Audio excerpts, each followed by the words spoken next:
Magluto naman tayo na hindi pa pamilyar sa mga street foods. Mura na, sulit pa at sobrang napakasarap nito mga pare ko. At kahit sa bahay lang, pwede nyo nang gawin ito. Panoorin ang buong video paano natin niluto ito. Nyamanakem! Sakem!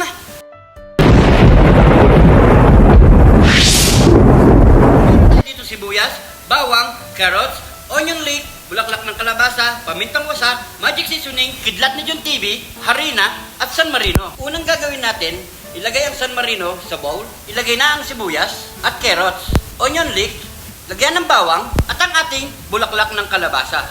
Siyempre, di mawawala ang kidlat ni John TV, asin, at pamintang wasak, magic seasoning, at konting cornstarch, at harina. Lamas-lamasin lang natin to hanggat sa makuha natin yung tamang lapot neto mga pare ko. At kapag ganito na ang itsura mga pare ko at ganyan na yung pagkalapot niya, pwede na iprito yan mga pare ko. So tara, magprito na tayo.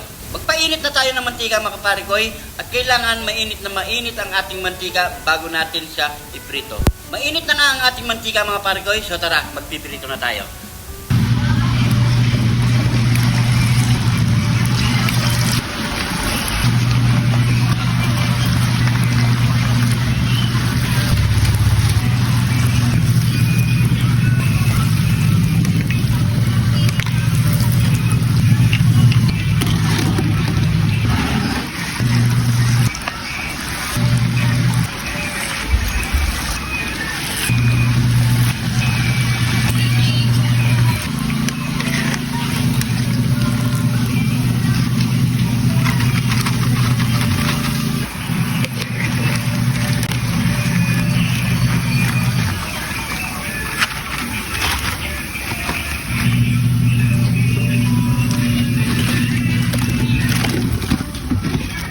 Matapos natin magprito mga pare ko, so gagawa na tayo ng masarap na sausawan niya. Let's go!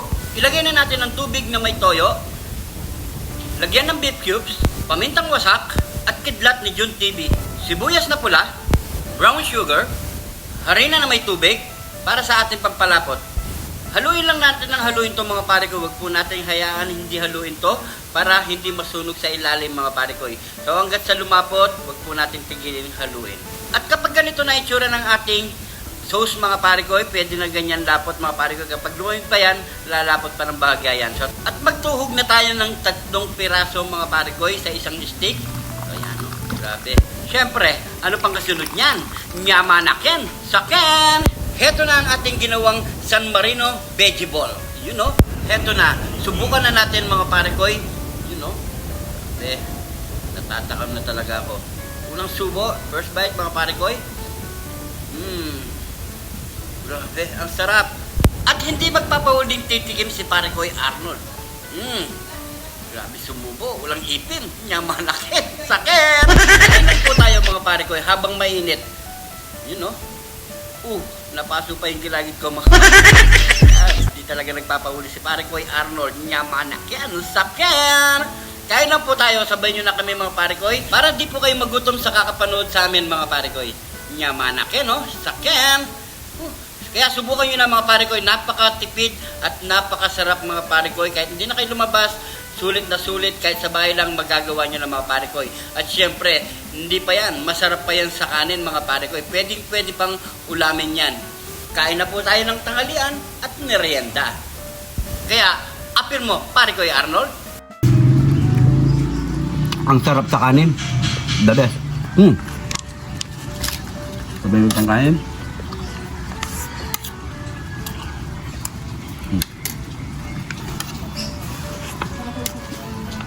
Sobra talaga. Sarap. Nyamanaken, saken. Kain po. Kain lang tayo. Subukan nyo ng pare ko. Napakasarap. Grabe. Nagmuot talaga lahat ng mga nilagay nating gulay, lalo na yung bulaklak ng kalabasa, no? Gabi. Ang sarap. Ang bango.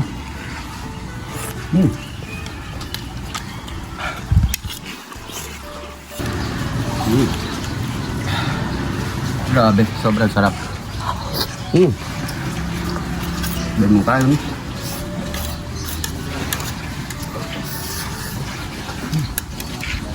Napakasarap mga pare ko. Hindi lang pampamilya. Pang-sport pa. Yun. So,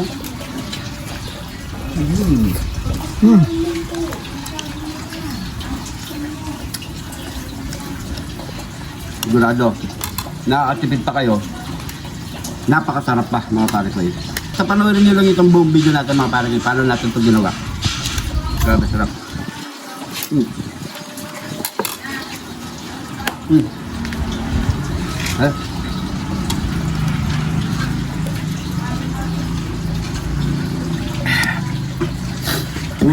Kaya mga pare ko, maraming salamat sa Maraming panonood. salamat po. Sana nagustuhan nyo po itong video na to. Paki-comment lang po kung saan umabot ang ating video para alam natin.